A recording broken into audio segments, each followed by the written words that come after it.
How to Win Friends and Influence People by Dale Carnegie, book number 8 of the top 100 books recommended by Patrick Bet-David for entrepreneurs.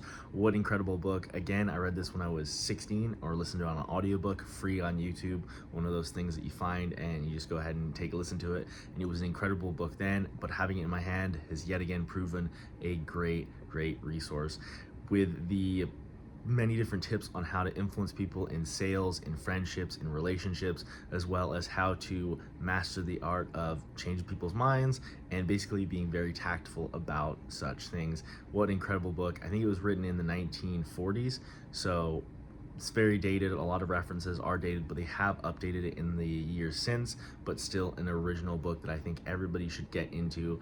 One of the first books that they should be reading to getting into the entrepreneur / the self-improvement realm.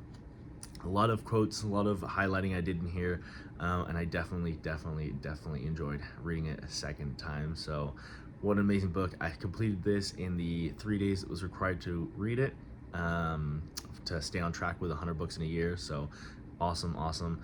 This guy actually talks so much about Lincoln, President Lincoln, like my book number 5 of this series, Lincoln on Leadership. So President Lincoln was quite the leader, and even in 1930s, 40s, people were still writing about his leadership and telling you that you should probably listen to the things he did. So that book is completed. The next book in the series I will be doing, book number 9, is Rich Dad Poor Dad. Again, I have read this one before. I read this one a couple years ago, probably 4 or 5 now. So we're going to be going back.